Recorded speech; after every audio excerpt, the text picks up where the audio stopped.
యేసు అనుచరులు మినిస్ట్రీస్ ద్వారా ప్రసారమయ్యే కార్యక్రమం అవర్ ఆఫ్ హోప్. నిరీక్షణ సమయం కార్యక్రమానికి ప్రేమపూర్వకంగా ఆహ్వానం తెలియజేస్తున్నాం. పాస్టర్ జాన్ స్పర్జన్ గారి ఆత్మీయ పరిచర్య ఫలాలుగా మనం చూడవచ్చు. మన హృదయాలను సిద్ధపరుచుకొని నేటి నిరీక్షణ వర్తమానాన్ని విందాం. మన నమ్మకాన్ని, మన భక్తిని సన్మానించే క్రీస్తు అతి పరిశుద్ధమైన నామాన్ని బట్టి మీ అందరికీ శుభాశిషులు. చాలామంది జీవితంలో ఒక ప్రశ్న, ఒక అనుమానం ఉండొచ్చు. మేము ఇంత భయభక్తులతో జీవిస్తున్నాం, దేవుడు ఎప్పుడు మమ్మల్ని సన్మానిస్తారు అని చెప్పి. కానీ ఆయన సమయంలో, ఆయన చిత్తంలో ఎల్లప్పుడూ ఆయన బిడ్డలుగా మనల్ని చేసుకున్న దేవుడు, ఆయన మార్గంలో నడిపిస్తే తప్పనిసరిగా సన్మానించే దేవుడు, ఆదరించే దేవుడు, బలపరిచే దేవుడు. అంత గొప్ప దేవుడు మన జీవితాలు ఉన్నారు అనే ఆత్మీయ సత్యాన్ని ఈ కుటుంబం, మా ప్రియులు, మా ఆప్తులు mister and Mrs Prabhakar Rao గారు, ప్రసన్న ఆంటీ గారు, వారు నా తల్లిదండ్రుల సమానులు, వారిద్దరు బిడ్డలు అనుషారాణి, అల్లుడు ప్రదీప్ కొరకే, కుమారుడు అక్షయ్ కుమార్, కోడలు కావ్య కొరకే ప్రార్థిస్తాం. వారు చెగడగుంటిపాలెం తెనాలి వాస్తవ్యులు. ప్రేమ నమ్మకం కలిగిన మా ప్రియ పరలోకపు తండ్రి, జీవం కలిగిన మా దేవ, ప్రభాకర్ అంకుల్, ప్రసన్న ఆంటీ గారిని మీ పాదాల దగ్గర తీసుకొని వస్తున్నాం. ప్రభాకర్ అంకుల్ గారు, ప్రసన్న ఆంటీ గారు, వారిద్దరూ ఒక సొంత కుమారుడు వలె సేవలో ఉంటే ఏ విధంగా ప్రోత్సహించి బలపరుస్తారో ఆ విధంగా యేసు అనుచల పరిచర్యని మమ్మల్ని ప్రోత్సహిస్తూ బలపరుస్తున్న విధానాన్ని బట్టి దేవుడికి స్తుతులు, స్తోత్రాలు చెల్లించుకుంటున్నాం. అంకుల్ గారు ఈ మంత్ రిటైర్మెంట్ ఉంది. దేవుడు ఇంతవరకు కాచి కాపాడినందుకు దేవుడికి స్తుతులు, స్తోత్రాలు చెల్లించుకుంటున్నాం. అంకుల్ గారికి మంచి ఆయుష్ని, ఆరోగ్యాన్ని దయచేసి అంకుల్ గారి జీవితం అనేకులకి ఆదర్శంగా ఉంచినందుకు దేవుడి స్తుతులు, స్తోత్రాలు చెల్లించుకుంటాం. ప్రసన్న ఆంటీ గారు, వారు బీపీ, షుగర్తో బాధపడుతున్నారు. వారిని కూడా మీరు దేవుడు ముట్టి స్వస్థపరచునుగాక, సంపూర్ణ స్వస్థత, ఆరోగ్యాన్ని దయచేయునుగాక. కావ్య గారికి ఉన్న అనారోగ్యాన్ని నుంచి విడుదల కొరకే, తన సుఖప్రసవం కొరకే మేము ప్రార్థిస్తున్నాం. ఆ బిడ్డల్ని నిండుగా మెండుగా దీవించి ఆశీర్వదించమని మేము వేడుకుంటున్నాం. ఈ కుటుంబాన్ని, అదేవిధంగా ఆ కుమార్తె అనుషారాణి గారు, అల్లుడు ప్రదీప్, వారి బిడ్డలు శ్రేహాన్, శ్రేయస్య, పాల్ కొరకే, వారి కుటుంబాన్ని దేవుడు నిండుగా మెండుగా దీవించి ఆశీర్వదించునుగాక. ఈ కుటుంబానికి, ఈరోజు వాక్యం వింటున్న బిడ్డలకి, వాక్యం విని రక్షణ తీర్మానం తీసుకోబోతున్న బిడ్డలకి దేవుడి ద్వారా ప్రేరేపింపబడిస్తున్న వాగ్దానం, ఆజ్ఞ, సూక్తి, యెహోవా యందు భయభక్తులు గల వారిని సన్మానించును. కీర్తన గ్రంథం 15వ అధ్యాయం 4వ వచనం, ఆజ్ఞ, కావున మీరు ప్రియులైన పిల్లల వలె దేవుని పోలి నడుచుకొనుడి. ఎఫెసీయులకు రాసిన పత్రిక 5వ అధ్యాయం 1వ వచనం, సూక్తి, పెరిగి పెద్దవాళ్ళం అవ్వడంలోని విషాదం ఏమిటంటే సరళమైన బాల్యాన్ని కోల్పోవడం కాదు, గొప్పదైన పిల్లల లాంటి స్వభావాన్ని, నిర్మలతని కోల్పోవడమే. తండ్రి, ఈ సూక్తి మా జీవితాల్లో ఒక ఆత్మీయ మేల్కొల్పు తెచ్చి ఆజ్ఞానుసారంగా జీవించి ఈ వాగ్దానాన్ని స్వతంత్రించుకున్న ఆత్మీయ అనుభవంలోకి నన్ను, మమ్మల్ని, వాక్యం వింటున్న బిడ్డలని, వాక్యం విని రక్షణ తీర్మానం తీసుకోబోతున్న బిడ్డల జీవితాల్లో మీరు నెరవేర్చి, బలపరిచి, దీవించి, ఆశీర్వదించమని యేసు నామమున ఈ కుటుంబాన్ని మీ చేతులకి, ప్రభాకర్ అంకుల్, ప్రసన్న ఆంటీ, వారి ఆరోగ్యాలు, వారి భవిష్యత్తులు, వారి ఇద్దరు బిడ్డలు, వారి గ్రాండ్ చిల్డ్రన్ దేవుడు నిండుగా మెండుగా దీవించమని యేసు నామమున అడిగి వేడుకున్నాం తండ్రి, ఆమేన్. దేవుని నామానికి స్తోత్రం కలుగును గాక.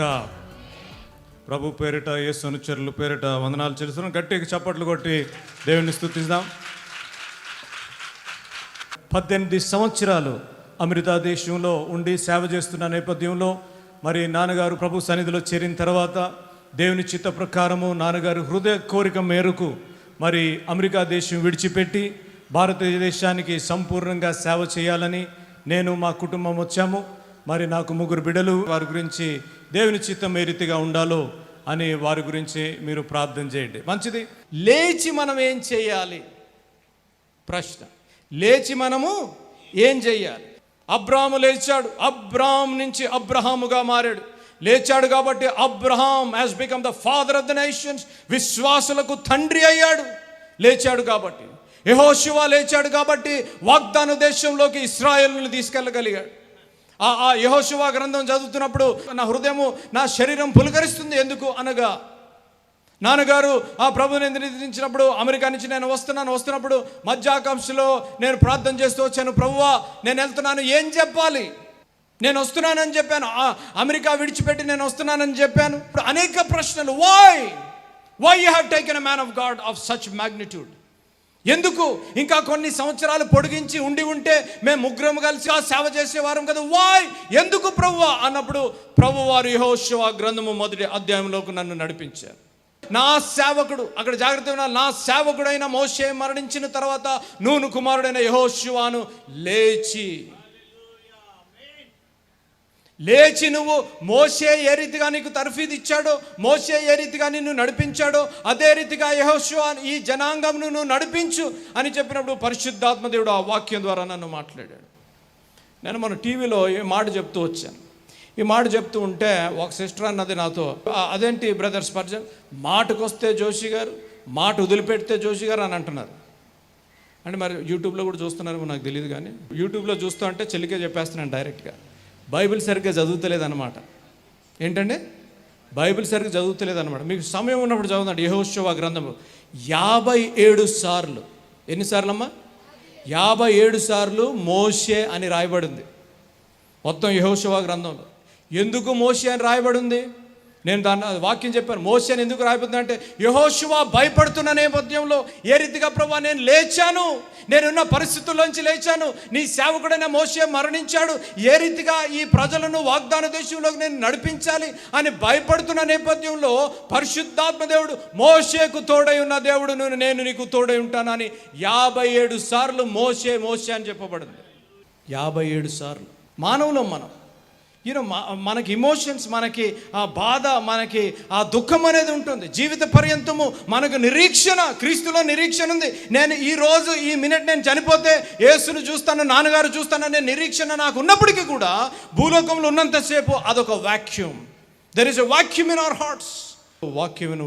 మీరు లేచిన తర్వాత ఏం చేయాలి? 7 విషయాలు మీకు నేను చెప్పాలని ఆశపడుతున్నాను. మరి మత్తయి సువార్త 5వ అధ్యాయంలో మనం చూసినట్లయితే అక్కడ ధన్యతల గురించి రాయబడింది, ద బియాటిట్యూడ్స్. మత్తయి సువార్త 5వ అధ్యాయంలో మనం చూసినట్లయితే 9 అంశాలు రాయబడి ఉన్నాయి. ధన్యులు ధన్యులు ధన్యులు అని 9 సార్లు రాయబడి ఉన్నాయి. నేను చెప్పబోయే ఈ వర్తమానం సమయంలో రక్షింపబడిన వారికి, రక్షణ లేని వారికి, సంఘ సభ్యులకి, సంఘ కాపరులకు వర్తిస్తుంది. నేను చెప్పబోయే వర్తమానము మనం లేచిన తర్వాత మనకున్న హృదయాభిలాష, మనం మానవులుగా మనకున్న హృదయాభిలాష లేచిన తర్వాత విశ్వాస యాత్రలో ముందుకు కొనసాగుతుండగా మనము దీవించబడాలి అని. నూతన సంవత్సరంలో 31st నైట్ సర్వీస్లో మీరు వాగ్దానం తీసుకొని ఉండి ఉంటారేమో. వాగ్దానం తీసుకున్న తర్వాత మంచి వాగ్దానం వచ్చి ఉంటే, అయ్యో బాబాయ్ థ్యాంక్స్, స్తోత్రం ప్రభువా, నేను ఈ సంవత్సరంలో దీవించబడుతున్నాను, ఈ సంవత్సరంలో ఆరోగ్యంతో దీవించబడుతున్నాను, ఈ సంవత్సరంలో విద్యలో దీవించబడుతున్నాను, ఈ సంవత్సరంలో నాకు వివాహము కాబోతుంది కాబట్టి దీవించబడుతున్నాను అని దీవించబడాలి అనే మానవుని తపన, మానవుని ఆశ. లేచిన తర్వాత మనం విశ్వాస యాత్రలో ముందుకు వెళ్తున్న నేపథ్యంలో, విశ్వాస యాత్రలో ముందు కొనసాగుచుండగా దీవించబడాలి అనే ఆశ, మా హృదయ అభిలాష. యేసుక్రీస్తు పండుగల్లో నువ్వు దీవించబడాలని, సంఘముకు వస్తున్న నీవు నీ వివాహంలో దీవించబడాలని, నీ సంఘ జీవితంలో దీవించబడాలని, నిజ జీవితంలో దీవించబడాలని మా హృదయ అభిలాష. అందుకే ఇంత ఖర్చు, అందుకే ఇన్ని అరేంజ్మెంట్స్, అందుకే ఇంత ప్రయాస, అందుకే ఇన్ని ప్రార్థనలు. ఎందుకు అనగా నీవు దీవించబడాలని. దేవుని హృదయాభిలాష కూడా అదే, నీవు దీవించబడాలని, సంతోషముతో సమాధానముతో నువ్వు దీవించబడి ఆయన చూపించిన మార్గంలో నువ్వు నడవాలి. మనము క్రైస్తత్వము అనగా ఏదో మతాలు మార్చేస్తున్నారు అని అంటూ వస్తున్నారు. నేను ఒక మాట చెప్పాలని ఆశపడుతున్నాను, ప్రత్యేకంగా యవనస్తులకి. మీకు ఎవరైనా ఇతర మతానికి చెందిన వారు ఈ ప్రశ్న వేస్తే మీరు చెప్పాలి. నేను టీవీలో కూడా ఈ మాట చెప్పినప్పుడు ఒక ఆయన రామకృష్ణ మఠ్ నుంచి ఒక ఆయన ఫోన్ చేసి బాబు నువ్వెవరో నాకు తెలియదు, కానీ నువ్వు చెప్పిన పాయింట్ చాలా కరెక్ట్గా చెప్పావని అన్నాడు. నేను ఒక మాట చెప్తాను ఇంగ్లీష్లో, the message is right, the method is wrong.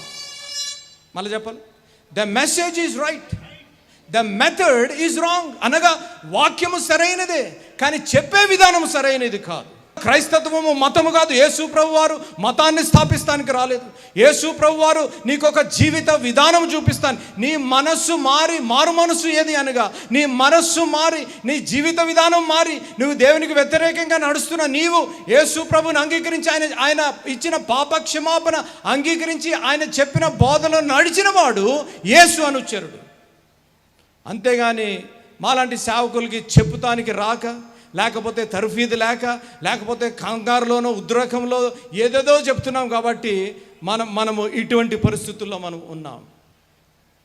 యేసుక్రీస్తు సువార్త సభలకు వచ్చిన మీరు దీవించబడాలి అనగా 7 దీవెనలు మీకు జ్ఞాపం చేయాలని ఆశపడుతున్నాను. బైబిల్ ఉన్న వారు చూడండి. మొట్టమొదటిగా ప్రకటన గ్రంథము 22వ అధ్యాయం 21వ వచనము. ప్రభు అయిన యేసు కృప పరిశుద్ధులకు తోడైండునుగాక. నా అంశం ఈరోజు ఎవరి కృప ఎవరితో ఉంటుందంట? చెప్పండి, ఎవరితో ఉంటుందంట? అది ఈ నూతన సంవత్సరంలో దేవుని కృప ఎవరితో ఉంటుంది? పరిశుద్ధులతో ఉంటుంది. పరిశుద్ధులతో ఉండాలి అనగా నువ్వు చేయవలసిన 7 దీవెనలు నీ గృహంలో, నీ వివాహంలో, లేకపోతే నీ సేవా జీవితంలో ఉండాలి. These are the 7 principles that needs to be there in your house or in your family or in your marriage or in your personal life. If you want to be called righteous, నువ్వు దీవించబడాలి అనగా, నువ్వు ధన్యుడు అనబడాలి అనగా ఈ 7 దీవెనలు నీ జీవితంలో ఉండాలి. అనేక సార్లు మనం బోధలు వినేస్తున్నాం, వెళ్ళిపోతున్నాం, ఇటువంటి సువార్త సభలకు వచ్చేస్తున్నాం, వెళ్ళిపోతున్నాం, కానీ ఏ రీతిగా వచ్చామో అదే రీతిగా వెళ్ళిపోతూ ఉంటాం. దేవుని వాక్యంలో రాయబడిన దీవెనలు. యేసు ప్రభు వారు మత్తయి సువార్త 5వ అధ్యాయంలో 9 దీవెనల గురించి ఆయన 3 సంవత్సరాలు చేసిన సేవ, ఆ జీవితం ఆ 9 దీవెనల మీద ఆధారపడి ఉంది. దేవుని వాక్యము ప్రత్యేకంగా సేవకులుగా మనము we can appreciate that. These are the beatitudes that Jesus laid the foundation on those 3 years of ministry. 3 సంవత్సరాలు ఆయన చేసిన సేవలో అక్కడ ఉన్న మత్తయి సువార్త 5వ అధ్యాయంలో చెప్పబడిన ఆ బియాటిట్యూడ్స్, ఆ దీవెనలను ఆధారం చేసుకొని ఆయన సేవ చేసిన రీతిగా దేవుని వాక్యంలో మనం చూడగలం. మొట్టమొదటి దీవెన ప్రకటన గ్రంథము 1వ అధ్యాయము 3వ వచనం. సమయము సమీపించింది కనుక ప్రాముఖ్య వాక్యము చదువువాడు వాటిని విని గాయకొనేవాడు ఎవరు? మీరు లేచిన తర్వాత మనం ఏ రీతిగా జీవించాలి? ధన్యులుగా జీవించాలి. లేచిన తర్వాత లేచాం కదా సర్లే అని అనుకుంటానికి వీల్లేదు. లేచిన తర్వాత ధన్యురాలుగా నువ్వు జీవించాలి. ఇక్కడ మనం చూసినట్లయితే మొట్టమొదటిగా రాయబడిన మాట సమయము సమీపించినది కనుక నీ జీవితంలో మరొక అవకాశము నీకు దేవుడు ఇచ్చాడు కనుక నిన్ను కనికరించి నువ్వు ఎటువంటి దుస్థితిలో ఉన్నా, నువ్వు దేవుణ్ణి ఎంతో దూరంగా విడిచిపెట్టినప్పటికీ కూడా ఈరోజు నిన్ను ఈ సువార్త సభలో కూర్చోబెట్టాడు కనుక నువ్వు చేయవలసిన పని ఈ ప్రవచన వాక్యమును చదువువాడు.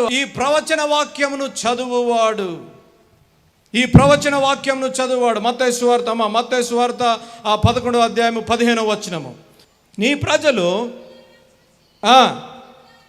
కనులారా చూచి చెవులారా విని హృదయంలో గ్రహించి అది మనసు తిప్పుకొని, చాలు తల్లి, కనులారా చూస్తున్నారు. దేవుడు చూసి అద్భుతాలు గత 40, 50, 60 సంవత్సరాలుగా మనం చూస్తున్నాం. నీ జీవితంలో, సంఘంలో, పరిచర్యలో దేవుడు అద్భుతాలు చేశాడే. నీ జీవితంలో కనులారా నువ్వు చూసావు, అయినప్పటికీ కూడా గ్రహించలేకుండా నువ్వు వింటున్నావు. నువ్వు చెవులారా దేవుని వాక్యం వింటూ వచ్చావు, ప్రతి ఆదివారం దేవుని వాక్యం వింటున్నావు, అయినప్పటికీ కూడా నీ జీవితంలో మార్పు లేని జీవితము. చెవులారా విని హృదయంతో గ్రహించి అది మనసు త్రిప్పుకో. నువ్వు వింటున్నావు అమ్మా, తమ్ముడు ప్రిచలమ్మ, జాగ్రత్త ఉన్నారు. నువ్వు వింటున్నావు, నువ్వు చూస్తున్నావు, నువ్వు చదువుతున్నావు, నువ్వు గ్రహిస్తున్నావు, కానీ నీ హృదయాన్ని తిప్పుకుంటున్నావు. ఎందుకో తెలుసా? ఆ పాప జీవితానికి విడిచిపెట్టడానికి నువ్వు ఇష్టపడటంలే, ఆ సంబంధం విడిచిపెట్టడానికి ఇష్టపడటంలే, లేకపోతే ఆ అలవాటు, లేకపోతే ఆ వ్యసనము, ఆ జీవిత విధానము, నువ్వు మాట్లాడే విధానము, నువ్వు చూసే విధానము విడిచిపెట్టడానికి ఇష్టపడటం లేదు. కాబట్టి నీ హృదయాన్ని నువ్వు కఠినపరుచుకుంటున్నావు. సువార్త మహాసభలో నువ్వు వింటున్నావు, నువ్వు చూస్తున్నావు, నీ హృదయంలో గ్రహిస్తున్నావు, అయినప్పటికీ కూడా మార్పు లేకపోతే నీ జీవితంలో శ్రమ. వాక్య విన్న ప్రియులు గమనించవలసిన విషయం. ఇంకో వచనం చూపిస్తాను చూడండి. ఆ కీర్తనలు 115వ కీర్తన 6వ వచనం చూసారు. చెవులుండి చూసారా?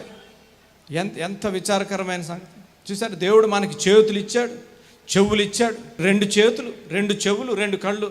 మొన్న తమ్ముడో ఎవరో అంటున్నట్టున్నారు మా ఇంట్లో, దేవుడు మనకు 4 కళ్ళు ఇచ్చుంటే ఏమైపోను బాబు అని. కాదు, నాకు అంటే 4 కళ్ళు ఇచ్చింటే ఇంకా అసలు లైఫ్ ఎలాగుండునో అని స్కానింగ్లు తిప్పేద్దరేమో మన వాళ్ళు అంత. ఇప్పుడు ఇక్కడంతా కూర్చొని చూస్తున్నాను, ఇదేదో లైట్లు గిరగిరా తిరుగుతున్నాయి, అలా తిప్పేస్తున్నారేమో అన్నమాట. కళ్ళుండి చూడము, చెవులుండి, చేతులుండి బైబిల్ పట్టుకోమంతే.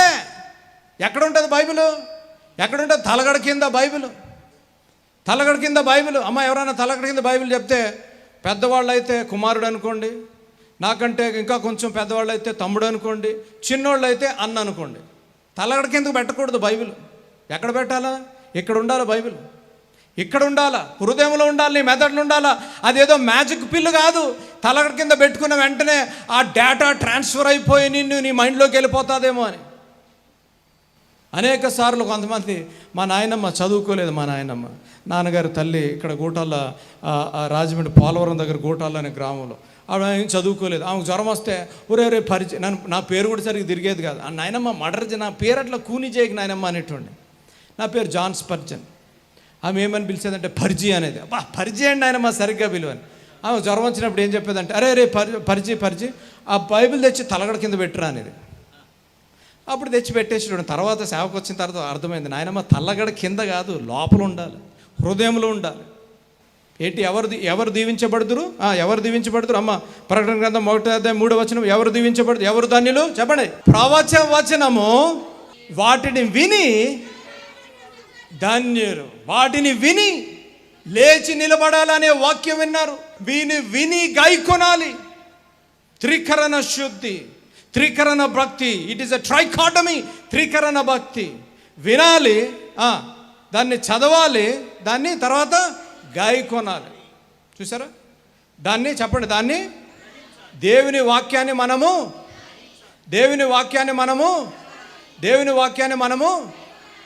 చేస్తున్నారా? ప్రొద్దున లేచి కొంతమంది చెల్లెళ్ళు తమ్ముళ్ళతో మాట్లాడు ఎలా చదువుతారంటే, ఇప్పుడు ఎక్స్ప్రెస్ ATM కాదు, మనం అందరం ఎక్స్ప్రెస్లో ఉన్నాం. ఎక్స్ప్రెస్ బైబిల్ రీడింగ్ ఏంటంటే ఎక్స్ప్రెస్ బైబిల్ రీడింగ్. ప్రభువా కాలేజ్కి వెళ్తున్నాను, ఎగ్జామ్ ఉంది, నాకు సాయం చేయను. ఆమెన్. ఎగ్జామ్లో ఫెయిల్ అయిపోగానే గుడికి వచ్చేస్తారు. ఫెయిల్ అయిపోయాను అనుకుని బైబిల్ చదివితే కదా, దేవుణ్ణి అడిగితే కదా. మోకాళ్ళ ప్రార్థన మర్చిపోయాం. నాన్నగారు మాకు నేర్పించిన మహానుభావులు, నాన్నగారు నేర్పించింది మోకాళ్ళ ప్రార్థన. అమెరికా దేశంలో 2000లో నేను అమెరికా దేశానికి వెళ్ళినప్పుడు మోకాళ్ళు ఇస్తే తెల్లవాళ్ళందరూ బిత్తరు, ఈడు ఎందుకు మోకరిస్తున్నాడు రా బాబు అని. 7 సంవత్సరాల తర్వాత నేను ఎక్కడ మోకరిస్తే ప్రతి వాళ్ళు నాతో పాటు 15-20 మంది తెల్లోళ్ళు, నేను ఎక్కడ మోకరిస్తే అక్కడ మోకరించేవారు. అదొక అలవాటుగా మారిపోయింది. మోకాళ్ళ ప్రార్థన అడుగుతున్నాను ఈరోజు. మోకాళ్ళ ప్రార్థన ఉన్నదా నీ జీవితంలో? దేవుని దగ్గర సమయం గడిపే అలవాటు ఉన్నదా? బైబిల్లో మోకాళ్ళ మీద బైబిల్ చదివే అలవాటు నువ్వు ఎప్పుడు ఎన్ని సంవత్సరాలు, ఎన్ని నెలలు, ఎన్ని వారాలైంది మోకాళ్ళ ప్రార్థన చేసి? ఎన్ని సంవత్సరాలు, ఎన్ని నెలలు, ఎన్ని వారాలు, లేకపోతే ఎన్ని దినాలైంది దేవుని వాక్యం చదివి? ఆదివారం వాక్యం వింటున్నావు, విన్న వాక్యాన్ని నీ జీవితంలో అన్వయించుకుంటున్నావా? నువ్వు దీవించబడాలి, నువ్వు ధన్యురాలుగా ఉండాలి అనగా నువ్వు చదవాలి. నువ్వు చదివిన వాక్యాన్ని నువ్వు గాయకొనాలి. నువ్వు విన్న వాక్యాన్ని చదవాలి, చదివిన వాక్యాన్ని నువ్వు గాయకొనాలి. నీ జీవితంలో దీవెన లేదు, నీ జీవితంలో శాంతి సమాధానము లేదు అనగా నువ్వు దేవుని వాక్యం చదువుతోలేదేమో. అనేక పుస్తకాలు, ఈ మధ్యన పుస్తకాలు కూడా నాకు నాన్నగారు బాగా బుక్స్ చదివేటారు. అమెరికా దేశం నుంచి ఎప్పుడన్నా ఎవరన్నా వస్తున్నారు అనుకోండి, డాడీని అడుగుతాను నేను, డాడీ తమ్ముడు వస్తున్నాడు, ఏదైనా పంపించాలంటే. కొంతమంది ఏం చేస్తారు, కొంతమంది తల్లిదండ్రులు లిస్ట్ ఇస్తారనమాట. ఏ లిస్ట్? మా నాయనమ్మ అనేది గొంతెలమ్మ కోరిక లిస్ట్ అంట. ఏంటండి? గొంతెలమ్మ కోరిక లిస్ట్. అది మొయ్యలేక వీళ్ళు బాధపడిపోవాలా. స్పర్జనన్న చెప్పాడు కదా అంట, సగం తిట్టుకొని సగం సనుక్కొని కనుక్కొని వాళ్ళదేలా కాళ్ళు పాడు. ఏదన్నా నాన్నగారిని అడిగేవారు, అయ్యా మంచి పుస్తకం పప్పి, అయ్యా ప్రకటన గ్రంథం చేస్తున్నా, ప్రకటన గ్రంథం మీద ఏదంటే పుస్తకం పంపించారు, చదివే. అదే మీరు చూసారో లేదో, నాన్నగారు మ్యాగజైన్లో కూడా తమ్ముడు పక్షం గారు వేశారు. మా కేర్ హాస్పిటల్లో ఉన్నప్పటికీ కూడా దేవుని వాక్యము చదువుతూ నర్సులకి, డాక్టర్కి దేవుని వాక్యం చెప్పారు. దేవుని నామానికి స్తోత్రం కలుగును కాక. ఆయన అనారోగ్యం ఉన్నారని తెలిసినప్పటికీ కూడా దేవుని వాక్యము చదివే కృపానుభవం ఆయన జీవితంలో ఉన్నది. దేవుని వాక్యం వింటున్నాం, మనకు తెలుసు నువ్వు ధన్యుడుగా ధన్యురాలుగా ఎందుకు అవటం లేదు, నీ సేవ ఎందుకు అభివృద్ధి అవటం లేదు, నీ వివాహంలో సమస్యలు ఎందుకు తీరబట్టలేదు, నీ నిజ జీవితంలో సమస్యలకు పరిష్కారం ఎందుకు రావడం లేదు అనగా దేవుని వాక్యమందు నువ్వు విచారించడం లే, దేవుని వాక్యమందు నువ్వు పాదాల దగ్గర నువ్వు సమయం గడపడం లే, నువ్వు ఊరంతా లేకపోతే నీ కుటుంబ సభ్యులు అందరినీ సలహా అడుగుతున్నావు, కానీ దేవుణ్ణి ఎప్పుడన్నా సలహా అడిగేవా? అనేక సార్లు ప్రభు దగ్గరికి ఎప్పుడు వస్తాం, మాలాంటి పాస్టర్ దగ్గరికి ఎప్పుడు వస్తాం అంటే అన్నీ ట్రై చేసిన తర్వాత ఏది పనికి రాలేదు, ఏది పని చేయలేదు అనుకోండి, అప్పుడు మా దగ్గరకు వస్తారనమాట. నాకు ఒక సిస్టర్ వచ్చి నా దగ్గర అడిగింది, ఏమన్నదంటే నేను పనిచేసిన సంఘం సుమారు 23,000 సంఘం, 6 సర్వీస్లో మాట్లాడి అలసిపోయి ఇలా స్టేజ్ దిగుతుంటే ఈ సిస్టర్ పరిగెట్టుకుంటూ వచ్చి పాస్టర్ నాకు ఒక సమస్య ఉందంటే చెప్పు తల్లి, అలసిపోయినా సరే చెప్పాను. చెప్పిన తర్వాత చెప్తే బాగుంది, ప్రార్థన చేయండి అంటే ఇంకా బాగుండేది. ఆమె ఏమన్నదంటే మీరు నా గురించి ఉపవాస ప్రార్థన చేయాలన్నది. ఎవరంటండి? ఆమె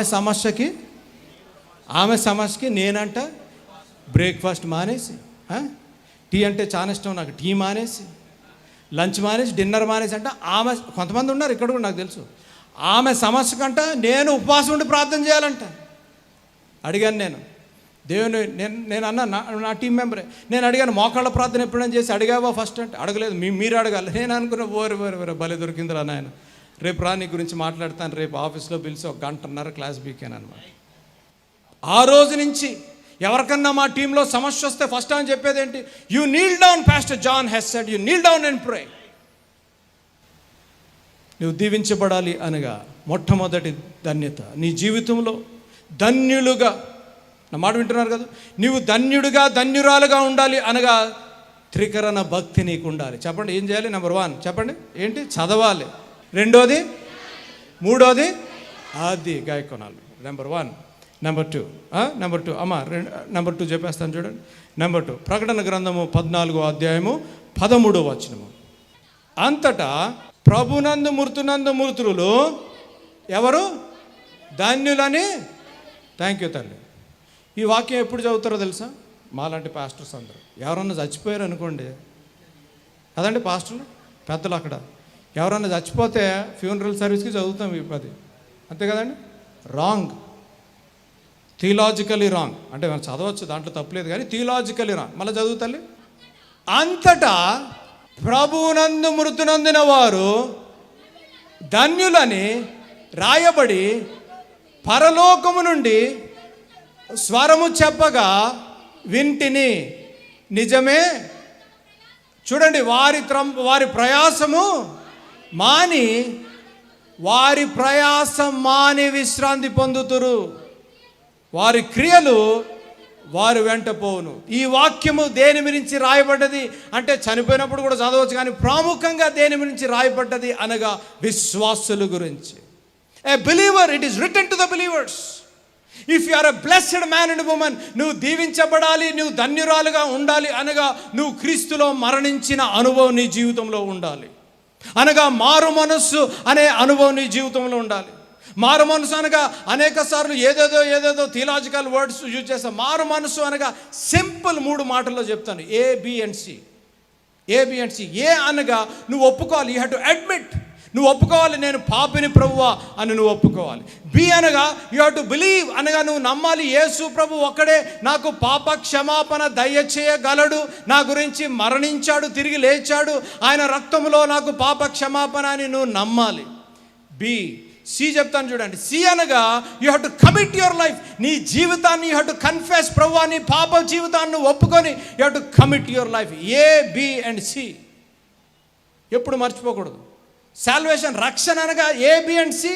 ఒప్పుకోవాలి, నమ్మాలి, నువ్వు అంగీకరించాలి. He is the only one. You have to admit, you have to believe and you have to confess. Praise Lord అన్నా. ప్రైజ్ లార్డ్ అమ్మా. కానీ ఏంటి ఇంత ఆవేశంగా ఉన్నావు? ప్రైజ్ లార్డ్ బానే చెప్పావు, కానీ బైబిల్ పరిశుద్ధ గ్రంథం అని కదా, అందరు భూత గ్రంథం అని అంటున్నారన్నా. భూత గ్రంథం అని ఎందుకు అంటున్నారు తెలుసా అమ్మా నీకు? పరమగీత పుస్తకం వల్ల అంటున్నారు. కరెక్టే అమ్మా, అంటున్నారు. నువ్వు చదివావా పరమగీతం? లేదన్నా. పూతు గ్రంథము అని అంటున్నారు. మగవాళ్ళు కూడా చదవలేరు అని అంటున్నారు. విమర్శకి ప్రతి విమర్శ ఇస్తే మనం యేసు అనుచరులం కాదు. కాబట్టి యేసు అనుచరులుగా జీవిస్తున్న మనము ముందుగా వాక్య జ్ఞానాన్ని సంపాదిస్తే దేవుడి ప్రేమ ఎంత గొప్పదో మనకు తెలుస్తుంది. కాబట్టి యేసు అనుచరులుగా ఈ పరమగీత ధ్యానాలు చదవకుండా దాని మీద కోపం తెచ్చేసుకొని విమర్శకి ప్రతి విమర్శ చేయడానికి ముందుగా పరమగీత ధ్యానాల విషయంలో యేసు అనుచరులుగా ఒక పరిష్కారంతో వచ్చాం. ఒక అద్భుతమైన పరిష్కారం, అదేంటో తెలుసా? సర్ప్రైజ్. పరమగీత వచనం వెంబడి వచ్చిన ధ్యానాలు. ఎవరైతే బూతు పుస్తకం అని దీన్ని అంటున్నారో వారికి ఏదో మేము జవాబు చెప్పేసేయాలని కాదు, కానీ వారు బూతు పుస్తకం అంటున్నారు. ఎందుకు? తమ్ముడు గారు చెప్పిన రీతిగా చదవలేదు కాబట్టి వారు చదివి అర్థం చేసుకోవాలి. ఈ పరమగీత ధ్యానంలో ఉన్న అద్భుతమైన ఆధ్యాత్మిక సత్యాలు నాన్నగారు రాసి స్వహస్తాలతో రాసిన ఈ పుస్తకాన్ని మీరు తీసి చదువుడు ద్వారా ఎవరైతే బూతు పుస్తకం అంటున్నారో వారికి కనులు తెరుచుకునే రీతిగా నాన్నగారు రాశారు. కాబట్టి చదవకుండా మనం కామెంట్ చేస్తానికి బదులుగా మరి పరమగీత అనే బుక్ మీరు తీసుకొని క్రైస్తవులు క్రైస్తవేతరులు ఈ బుక్ ఆర్డర్ చేసి చదివిన తర్వాత దీంట్లో ఉన్న ప్రేమ అనురాగము ప్రత్యేకంగా యవనస్తులకు వివాహమైన వారికి ఈ బుక్ ఎంతగానో దీవెనకరంగా ఉంటుందని మరి యేసు అనుచరులుగా ఈ బుక్ని మీకు అందిస్తున్నాం. కేవలం ఈ బుక్ 4 అధ్యాయులే 370 పేజీలు వచ్చింది. కాబట్టి యవనస్తులైన, పెళ్ళైన వారైనా, వృద్ధులైన ఈ బుక్ చదవండి. దీంట్లో ఉన్న మాధుర్యాన్ని తెలుసుకోండి. విమర్శకి ప్రతి విమర్శ కాకుండా కేవలం దేవుని ప్రేమ ఎంత గొప్పగా వివరింపబడ్డది పరమగీతంలో అనేది మీరు తెలుసుకోండి. ప్రాముఖ్యంగా సేవకులుగా, విశ్వాసులుగా మీరు ఈ బుక్ తెప్పించుకోవాలి అనేది మా మనవి. ఈ బుక్ ఖరీదు ఎంత అనే వివరాలు కిందున్న ఫోన్ నెంబర్లకు మీరు ఫోన్ చేసి కనుక్కోండి. ప్రేమ అనే దాని మీద 12 నెలలు సంపూర్ణంగా ఉండేటట్టు ప్రేమ అనే క్యాలెండర్ మీద వేస్తాం. కాబట్టి విమర్శల కంటే ప్రేమ మీద, వివాహాన్ని కట్టుకునే దాని మీద ఎక్కువగా మనం కేంద్రితం అయితే మంచిది. తమ్ముడు, అయితే నువ్వు చెప్పిన దానికి ఇప్పుడు క్రిస్మస్ వచ్చేస్తుంది. ఎలాగన్నా క్రిస్మస్ గిఫ్ట్ కింద, న్యూ ఇయర్ గిఫ్ట్ కింద పరమగీత బుక్ క్యాలెండర్ మనం ఇవ్వచ్చు అనమాట. డెఫినెట్గా భార్య భర్తకి ఇవ్వచ్చు, భర్త భార్యకి ఇవ్వచ్చు. ఇద్దరు కలిసి చదివితే వివాహము తప్పనిసరిగా కట్టబడుతుంది. మీ తోబుట్టులు కూడా ఈ బుక్ ఇవ్వచ్చు. క్రైస్తవేతరులకి ఎవరికైనా దేవుని ప్రేమ చెప్పడానికి అనయ్య ఈ బుక్ వస్తుంది. వండర్ఫుల్. సో మొట్టమొదటిగా చెల్లి ఎంత ఆవేశంతో వచ్చి ప్రశ్న అడిగింది కాబట్టి ఈ బుక్ని అన్నదమ్ములముగా మరి చెల్లికి ప్రజెంట్ చేద్దాం. చెల్లి చదివి దీంట్లో ఉన్న ప్రేమ అనురాగం తెలుసుకోవాలని మా ప్రార్థన. తమ్ముళ్ళు చెల్లెళ్ళు ప్రత్యేకంగా జాగ్రత్తగా ఉన్నాడు. ఈ బుక్ స్టాక్ ఉన్నంత వరకు లోపల మీరు ఆర్డర్ చేసేసుకోవాలి. ఎందుకంటే ఎంతో ఫాస్ట్గా పోతుంది ఇది. ఈ పరమగీత ధ్యానాలు కాబట్టి స్టాక్ ఉన్నప్పుడే ఆర్డర్ చేసుకోండి. ఇమ్మీడియట్గా ఈ నెంబర్స్కి కాల్ చేసి మీ కాపీని మీరు ఆర్డర్ చేసుకోండి. ఎప్పుడైతే వాక్యాన్ని మీరు బోధిస్తారో వివాహాలు కట్టబడతాయి, కుటుంబాలలో ప్రేమ వస్తుంది. క్రైస్తవేతరులకి మీరు జవాబిచ్చే ఆత్మీయ స్థితిలో ఉంటారు. కాబట్టి అన్నయ్య గారు చెప్పినట్టు స్టాక్ కాకమునిపే తెప్పించుకోండి. చెల్లెమా, నువ్వు కూడా మీ చుట్టాలకి వాళ్ళకి చెప్పండి. నువ్వు నీ భర్త ఇద్దరు కలిసి బుక్ చదవండి. దేవుడు మీ వివాహ జీవితాన్ని కట్టునుగాక, నీ కోపాన్ని తగ్గించునుగాక. Praise the lord. ఈ సాయంకాల సమయంలో ప్రత్యేకంగా ఒక మనవి చేయాలని ఆశపడుతున్నాను. మరి టీవీ కార్యక్రమాలు ఎందుకు ప్రారంభించారు అనే విజన్ నాన్నగారి మాటల ద్వారా మనం విందాం. ఈ కార్యక్రమాన్ని నిర్వహించడానికి నేను ఎంతో ధైర్యం చేశాను అనే విషయాన్ని జ్ఞాపకం చేస్తున్నాను. డబ్బుండి కార్యక్రమాన్ని ప్రారంభించలేదు. నన్ను రక్షించి ఇంతవరకు పిలిచిన ప్రభు ఉన్నారు అని, తదుపరి విశ్వాసులైన మీరు ఉన్నారు అనే ధైర్యంతో ఈ కార్యక్రమాన్ని కొనసాగిస్తున్నాం. విన్నారు కదా, నాన్నగారు దేవుని మీద ఆధారపడుతూ దేవుడు ఉన్నారని, తర్వాత ప్రోత్సహించి ప్రేమించే మీరు ఉన్నారని నాన్నగారు ఈ టీవీ కార్యక్రమం ప్రారంభించారు. మరి నాన్నగారు లేరు కదా అని టీవీ కార్యక్రమాలు ఆగిపోకుండా కొనసాగించాలని, నాన్నగారు హృదయాభిలాష ఆత్మల రక్షణ, నశించు ఆత్మల పట్ల భారము, కుటుంబాలు కట్టబడాలని, ఆత్మలు రక్షింపబడాలని నాన్నగారు హృదయాభిలాష. దేవుని హృదయాభిలాష కూడా అదే ఉద్యమంలో యేసు అనుచరులుగా మరి నేను తమ్ముడు బాక్సింగ్ ముందు కొనసాగాలని ఆశపడుతున్నాము. 40 సంవత్సరాలు పైగా నాన్నగారితో మీరు తోడున్నారు, నాన్నగారిని ప్రోత్సహించారు, ఇంత సేవ చేయగలిగారు అనగా దేవుని కృప, తర్వాత మీరు చేసిన సహకారము, మీరు చేసిన ప్రార్థనలు. అదే సహకారము, అదే ప్రార్థన మరి నాతో పాటు బాక్సింగ్తో పాటు కూడా ఉంటుందని నేను ఆశిస్తున్నాను. మరి ఈ టీవీ కార్యక్రమాలు ఆగకుండా సాగాలి అనగా మీ ప్రార్థన సహకారము, మరి మీ ఆర్థిక సహకారము ఎంతైనా అవసరము. మరి మీ చేతులు మాతో పాటు కలపండి. మీ గురించి నిత్యము ప్రార్థించి నశించు ఆత్మల పట్ల మా ఆఖరి శ్వాస వరకు, నేను ఆఖరి శ్వాస వరకు మేము పనిచేస్తాము అని నేను తెలియజేస్తున్నాను. కాబట్టి మరొకసారి దేవుడు మిమ్మల్ని దీవించి ఆశీర్వదించును గాక. May God bless you.